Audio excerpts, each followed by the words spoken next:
Okay, there it is. Should work. So, good evening. Good evening. Welcome back. Thank you. Fun. I got clobbered by rain on the drive. It was fun. No, really, it was an adventure, and we're going to have another adventure now. I'm going to do an improvisation. And so last time what we did was I asked you for 3 or 4 random notes. I think that's what it was. Today I had a different idea. What about take a very, very, very familiar tune, like one that I know, and everybody knows, and play it, and I'll play it in the style like parodying a certain composer.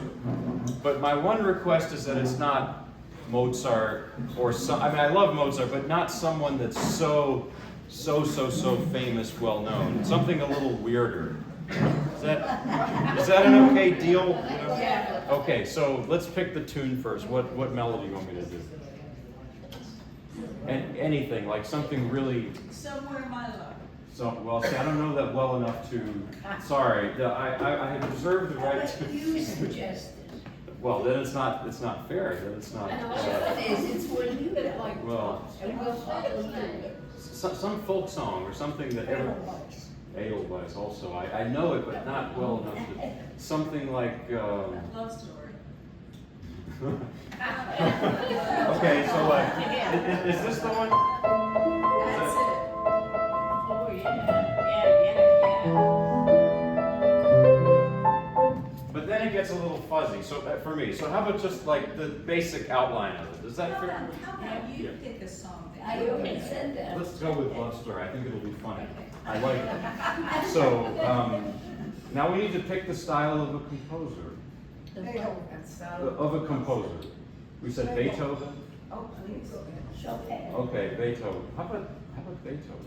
Yes. Okay. Let's see. And then maybe both. Maybe I'll do a little show. Okay, I don't know. This sounds very chaotic, but a little Beethoven and a little Chopin. Yeah. Okay, so Debussy. Well, maybe next time. Okay, you know what? I'll throw in Debussy. Let's do that. Okay, so.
I don't know what that was, but that's the point. It should be. So I tried to parody Beethoven a little bit, and then a little Chopin with his, and then Debussy, just a little, little taste. Okay, so speaking of doing things unrehearsed, I'm gonna do a piece that I learned, like, I just finished today, so I don't know if it's good, but I want to play for you because I hate repeating the same stuff. So this is, I did last time the first movement of Beethoven's Violin Concerto, but in his own arrangement for piano, right?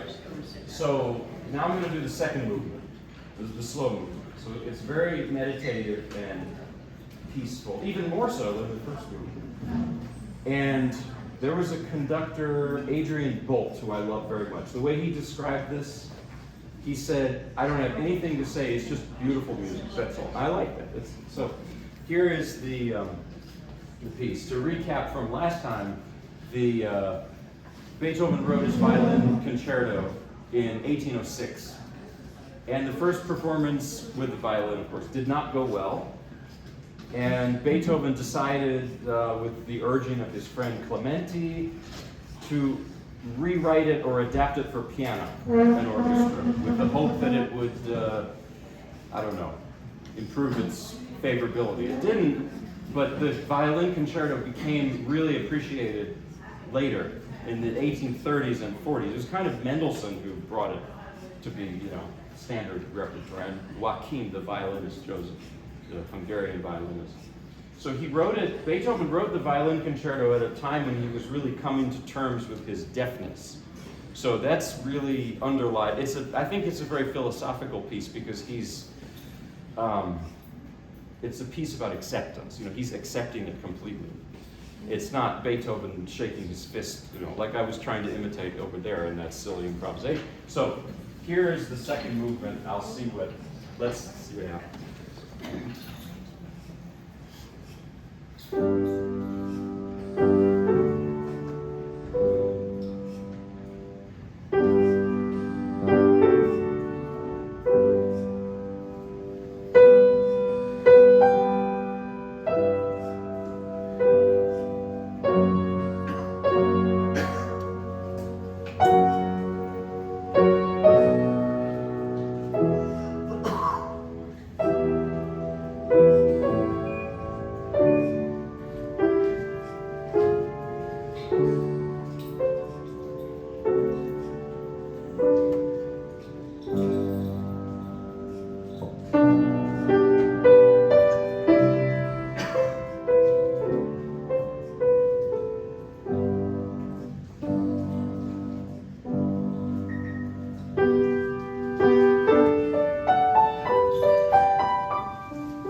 Still have to look at a couple spots, but yeah, that's the second movement. And what I did was I wanted to do this though. Hey Maggie, see, I wanted to do this today, but then I realized there was a problem, which is that it actually segues into the third movement. So what do you do? Well, I found a convenient spot. Don't tell anyone this. a convenient spot to improvise an end. But maybe it's not too bad. But I feel improvising an end is like those. Have you seen that thing of the horse drawing? It's like you have a project for school, and the first 3 weeks, the horse is very detailed, the first part, and then the night before, and then it's just a stick figure the rest of the horse. So that's kind of what you had there. But anyway, so now I'm going to play some short pieces that I've played here before. This brain doesn't hold as much as I'd like. So some pieces you've heard before. I'm going to play Gavotte, by Gossec, French composer. I've done this here a few times. It's from the opera Rossini. And in some ways, this is the kind of music Beethoven was sort of, you could say, rebelling against. I don't know if he was conscious that he was doing that, but the spirit of his music, Beethoven, even that second movement, you know, it's so different from Haydn, Mozart. Haydn was one of his teachers, Gossec. And I think what it boils down to is pre-French Revolution and then post-French Revolution. That second movement that's after the French Revolution. It's different. It's a different mindset. It just feels different. It's, you know, this Gossec piece is right before the French Revolution. And so for me, I've said here before, it evokes Versailles for me. It's very, you know, witty and sort of proper in a way. But it has this one funny feature, a musical hiccup. You'll notice it does, like, you know, it just, and that keeps happening. Or like you're driving and you suddenly, have you ever been driving and you don't know there's speed bumps, but well, there are. And you have maybe a nice cup of coffee and you know you're very happy, relaxed, and then you look at that. But it's kind of like that. It just has that feeling to it. So. And I think the Looney Tunes used it. I'm not kidding. I'm serious. So you can try to imagine what, you know, Bugs Bunny and Elmer Fudd and then something and then so okay. Yeah.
I played that here a few times. Hopefully, maybe that was different than the last time. My teacher always said it even depends, I mean, you're going to play differently even depending on what you ate for breakfast. My wife made tacos today, so I don't know how that influenced the piece, but it's good, I don't know, flavor different. Okay, so now in the same key of D major, but very different style, I'm going to play another piece I've done here. This is the songs my mother taught me by Dvorak, a piece I love very, very much. It's vocal originally, but I definitely don't sing, and not in Czech especially. So this is a piano arrangement by Russian composer Eduard Schütt. And well, it's the reason I got to this piece. Obviously it's beautiful, sung, but I have this violin fanatic. I'm obsessed with the violin, but I'm also at the same time too lazy to learn it. So I keep living out this dream of pretending by playing arrangements of violin things. And that's what this is. Fritz Kreisler arranged it for violin, and he played it so beautifully. More on Fritz Kreisler later, one of my personal heroes. Great musician, but great person too. So, not all of them were. I mean, look at Wagner, for instance. Yeah. There's another one to parody next time for an improvisation. I don't know. You can have a lot of fun with it, you know. I don't know. I do some like this Tristan rag or something. Okay, sorry. I need to focus on this. Yeah. It's called Dad Jokes. All right.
Yeah, I love old recordings, and maybe a little too much. The older the better, sort of, sometimes. And I like to use a very new thing to find those old recordings, YouTube.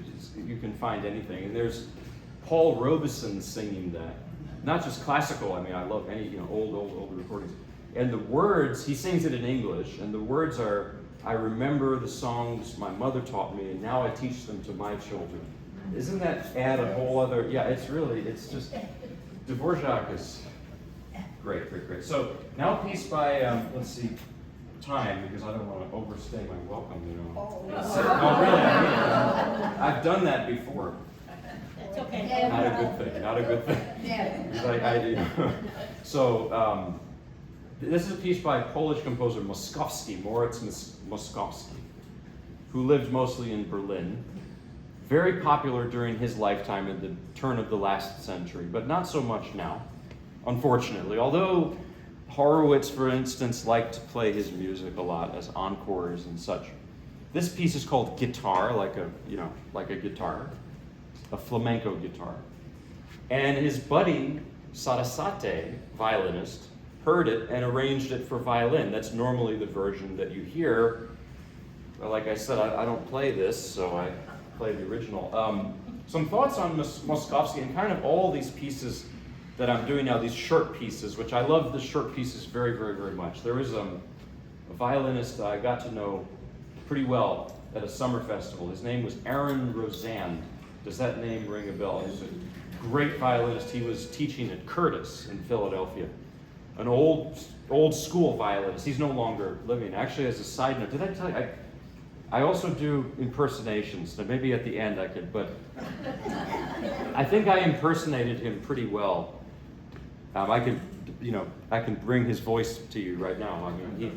So he was this older guy. He played incredible violinist, always drinking scotch and smoking cigars, even though most of his students were very young prodigies. I don't know how he got away with it, but whatever. And he talked like this, you see, and he would call everybody Shenny. Everybody. And actually the story is I would impersonate him, and his students noticed, and I don't know why, but they told him that I imitated him, and they made me do it for him. And it was, he asked me to do it, and this has nothing to do with what I'm going to play, but I just thought I'd tell you. So, and they put me on this spot, but I had to do it. He's this great violinist sitting there, and all his students, and they're all giggling, and so I did his rant about shoulder rest. You know, shoulder rest on violin? He hated them. So I said in his voice, no great violinist has used a shoulder rest. David Oistrakh, Nathan Milstein, Aaron Rozand. None of them uses. And everyone was laughing, and he looked dead serious. I was really scared. I was shaking. And he stands up, and he says, "That's absolutely correct. Shoulder rests are an instrument of the devil's." And he didn't get the joke. Okay, so sorry.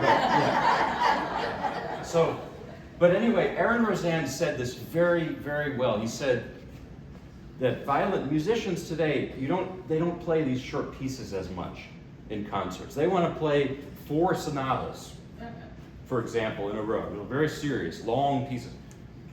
He said, do 1 sonata and do short pieces. I mean, you want to go have a meal that consists of 5 steaks, right?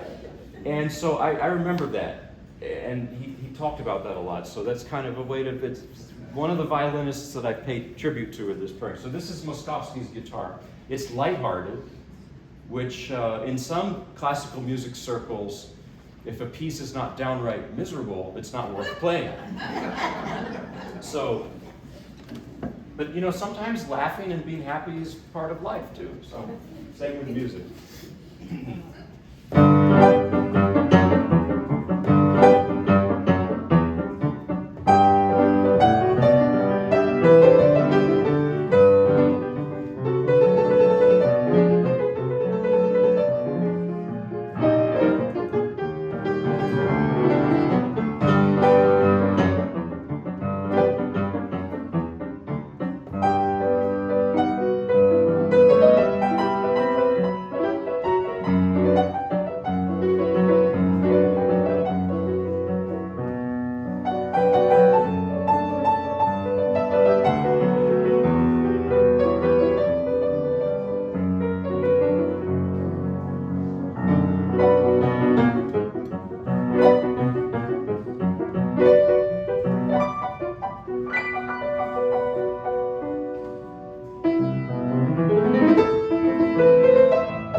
I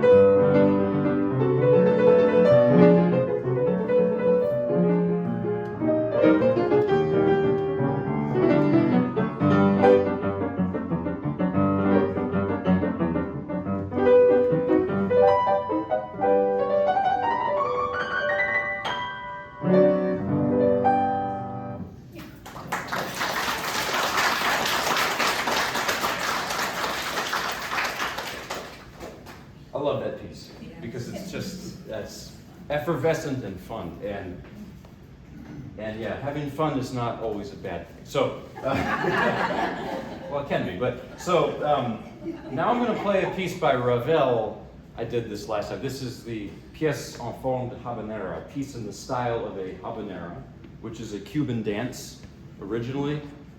Cuban music. One of my teachers, who we lost recently, Solomon Mikovsky, he was Cuban. Assigned us Cuban music. I think I played a Cuban piece here once, a few months ago when he passed. It was in his memory. And, you know, Cuban music, well, he would always tell me and all the other students that no matter what we did, we'd never get it. Probably right. The style, I mean. But it's this blend of Spanish music from Spain and West African music to a very unique blend. And the rhythm of the habanera dance is like this. It's a familiar.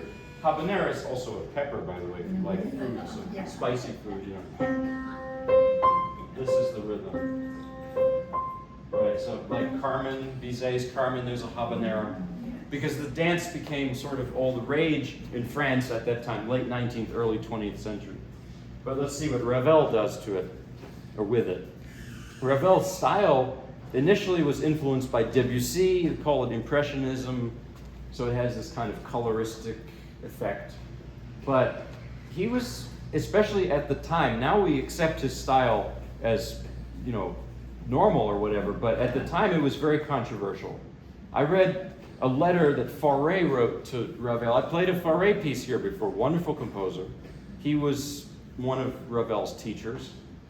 And Ravel wrote his fantastic F major string quartet for Fauré for his birthday. And you know what Fauré wrote to him? He said, clearly, obviously, this piece is just a disaster. Very encouraging, yeah. So, you know, he was buddies with Stravinsky. And there's a fine line between their styles. I mean, Ravel uses some chords that are quite pungent, like that could be out of Petrushka or something. It really could. And he loved American jazz. There's a story about him. Ravel played tennis with Gershwin. Actually, everybody played tennis with Gershwin. Schoenberg did. Can you believe that? But they did. I guess, you know, musical styles don't matter. And apparently Rachmaninoff and Stravinsky, they hated each other, but they bonded over vodka. And Rachmaninoff didn't even drink much. So anyway, but back to what I was, too many tangents. Gershwin said, I want to take lessons with you. And Ravel said, look, first of all, you're making more money with your music than mine. He said, why would you want to be a third-rate Ravel when you can just be a first-rate Gershwin? It's a good story, you know. So anyway, this piece, it's arranged for solo piano. It's originally a vocalise, which is voice without words, like humming, basically, la la la la, like that. And you hear it on violin or flute frequently. But this piano version is done, I mentioned last time, it's by Greensboro native Daniel Aricourt, who taught at UNC Greensboro. I think we have some people here who knew him. And I'll tell you this story again because it's too good. That I failed to look up Daniel Aricourt. I knew he was a great French pianist. But I stupidly played this piece for the first time somewhere else in Greensboro and said, I'm sorry I didn't, do my research. So somebody comes to me and says, yeah, I was neighbors with Daniel Aricourt in Greensboro for 20 years or so. I looked him up. Yeah, in his young years, he knew Ravel, he knew Debussy quite well. And then he ended up right here, taught at UNCG, retired here, and loved Greensboro. So you see, this really is the greatest place. So this is Harry Core's arrangement of Ravel. So.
Now a couple things I don't think I've played here before. I learned this month. I managed to cram into here. So this one is called La Cinquantaine. Did I do that last time? It's called the 50th anniversary from a suite called The Golden Wedding by French composer Jean-Gabriel Marie. And learning my lesson about Harry Core, I looked him up, and I honestly could not find anything about him. I'm so sorry. I know he lived in the late 19th century, and this is his most famous piece of music that he wrote. It's, compared to Ravel, which is early 20th century or whatnot, this is more, I don't know, you could say conservative in style. It's more straightforward in its harmonies. It doesn't have these, sophisticated, Ravel, whatever. That's not an official scholarly way to describe Ravel, sorry. But anyway, this is a lovely piece. To me, it combines, might sound cliche, but it's so joyful but so melancholic at the same time. And he wrote it for cello and orchestra, and then there's, of course, violinists play it a lot. There's several recordings, old recordings. That's how I find these pieces. People are like, how do you choose what to play? I just, go on YouTube and listen to all these ancient recordings. Fritz Kreisler's brother, Hugh Kreisler, who was a cellist, played it. So I thought, there you go. There's a piece to learn, right? So that's my strategy. And what else? There was a big band version of this in the 40s. The Woody Herman Big Band actually did a version of this, but quite different from how I'm going to play it. They did it more in sort of an upbeat way. I'm not going to play it so upbeat, so yeah.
title, La Cinquantaine, the 50th anniversary. And I just thought, I was saying I couldn't find much information about the piece, but as I was playing, I thought, like sometimes the most obvious things, the title, the 50th anniversary. Okay, so what I played, I thought, that could be a couple celebrating their 50th anniversary. And the mix of joy and sadness at the passing of time, thinking about memories. The opening and the end are in a minor key. It's more reflective. The beginning, this part. It's like a wistful remembering, right? And then in the middle, it's like something very joyful, like a good memory, Anyway, I don't know. Maybe I'm totally off on that. I could be, because I didn't know the composer. I'm not, I didn't live in the 19th century. So now I'm going to play a piece by Fritz Kreisler, mentioned him earlier, great violinist and great human. And Kreisler, this is his Caprice Viennois, Viennese Caprice. It's his waltzy ode to his city, Vienna. And Kreisler is so Vienna. He is Vienna. And maybe Johann Strauss Jr. and Kreisler, that's Vienna. And, in a really disgusting turn of historical events, Kreisler, the city that he so embodied, rejected him ultimately. He was Jewish, and in the 1930s, the rise of Nazism and anti-Semitism, he got out, luckily, with his family. But I just think about that a lot, that somebody who's so, he's so Viennese, but that culture, I put it this way, Vienna has such a rich cultural history and also has a really dark history. And there was somebody, I think I heard Pierre Boulez say, or maybe, I sort of stalked him in New York. I didn't actually stalk, but he was in New York and I wanted to hear his interview. And he said this very well. He said, Vienna in the early 20th century, right before World War I, Vienna's all about the waltz, right? He said Vienna waltzed right off of a cliff. I mean, that's true, in a way. I mean, it's true. Vienna's great right now, I hear, but just saying at that particular time. But anyway, to more joyful things. This is Fritz Kreisler's loving tribute to his city, and there's this German word Gemütlichkeit, which means coziness or joy. But I had an Austrian friend. He said, "You can't translate it, but I can describe the word to you. It's you're drinking hot chocolate, and there's a fire going, and it's snowing, and it's Vienna. It has to be Vienna. That's Gemütlichkeit."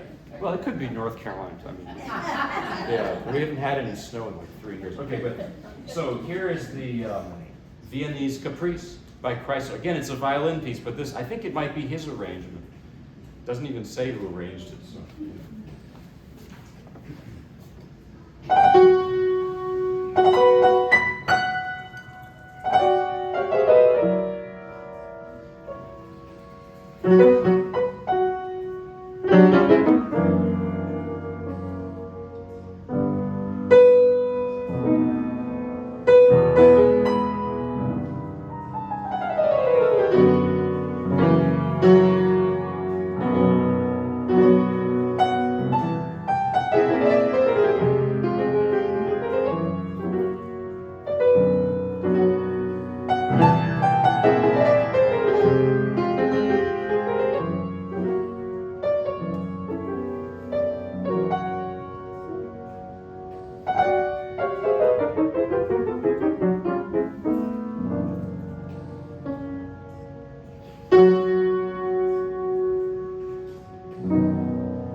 time here.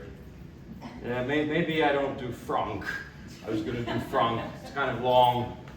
I'm almost, well, That's okay. I don't know. Well, how about I do the meditation from Thais? I've done it here before. Is that okay? Yeah. Yeah, I think it was here. Oh, there was somebody told. I think it was here, but you know what? I agree with the sentiment. Actually, I really, truly do. I played this here. I think I just learned it was still a little raw, and I mean, it always feels raw to me. But that's. Somebody came and said, you know, let me tell you a secret. So. It's much better on the violin, you know. I said, you know, I don't disagree with that. The problem is I just can't play violin. I mean, how do you? So you use what you have, the tools at your disposal. So here is the. I'm trying to make it sound like a violin as much as I can. Here's the meditation from Thais, Massenet. The story of the opera Thais. It's from an opera. Thais is this young lady from. Alexandria, Egypt. It's during the Roman Empire times, the end of the Roman Empire. She worships the Greco-Roman gods and goddesses. And an early Christian monk, young man, tries to convert her. And because it's an opera, he falls in love, because that's what happens in opera. If there wasn't that, there would be no opera. So here is the piece, meditation from Thais.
there's a word, it's an Italian music word that I'm kind of, that's the one thing maybe the theme of, for me, for listening to all these old recordings and studying them, is the word rubato. It means to rob in Italian. I might do too much of it. Yeah, I love Italian because it's just a simple word for, rubato means changing the tempo, basically. Not be, I mean, you could play that, a march you might not want to have rubato in. But like if I played this like a metronome, which you have to be able to do, I mean, that's a requirement, but if I played it like a metronome, it would sound kind of funny.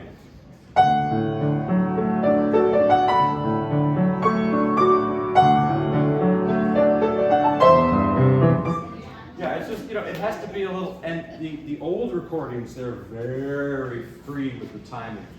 Sometimes so free that it's like, I don't know, but it's fun, I think. I really enjoy that. So anyway, I'm gonna play a not so sedate piece now that I've done here before. Those were very calm, quiet pieces, and I love playing them very much, but just for contrast, this is the Liszt version of Paganini's 24th Caprice. You've heard it here not 100 times, but a lot, and I played it a lot. Liszt's version, it's also, I'm playing a version with some additions by a guy named Ferruccio Busoni. I love saying that name because it sounds like I speak Italian, right? I mean, Ferruccio Busoni. Did I tell you the joke about the watermelon? Okay, did I tell you last time? I'll tell you, okay. So it's about talking with your hands. I talk with my hands because I'm from New Jersey, everyone does. So this guy is, he's in Rome and he's lost. And there's another guy with a big watermelon walking in, and this is a Russian joke actually from my mom. And the guy who's lost says, "Excuse me, can you tell me how to get to the Colosseum?"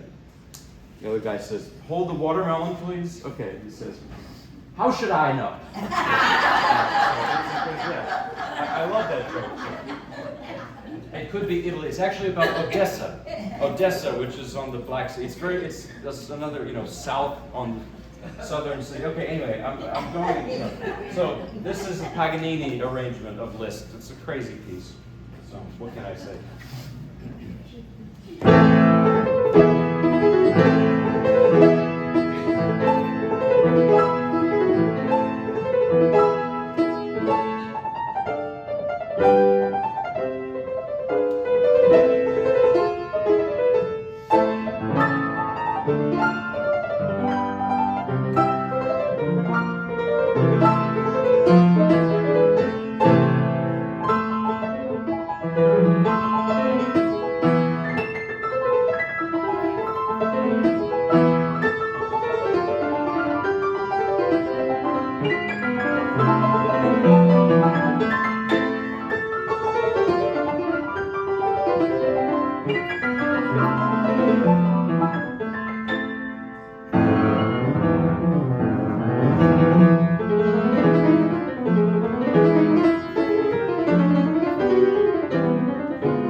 I'll do, as always, a couple gospel pieces.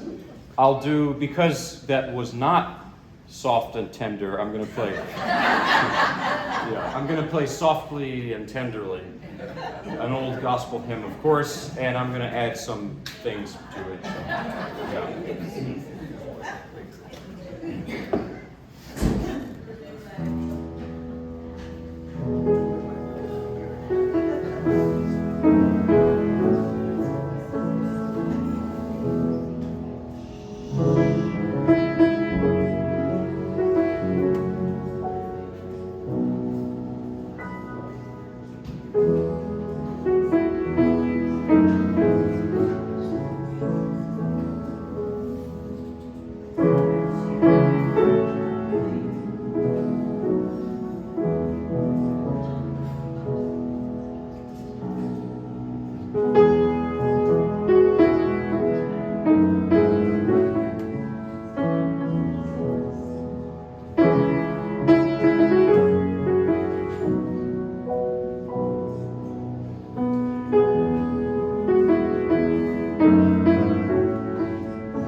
One more to close, more upbeat. This is, I just learned it, so.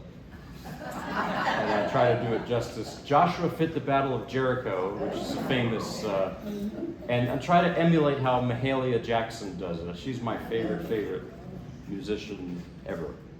What a voice, and what a person. So, let's see what happens. Maybe A minor or B minor. I'm debating. Maybe both. Maybe both, I don't know. No.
Well, I did go over, so sorry, Meg. But thank you all so much for coming. It's always a pleasure because you know, you really put me at ease. I think. I mean, no. I'm just kidding. I'm not always at ease when I play. Did I tell you I had this? I played somewhere, and let me turn off the camera for this because, yeah,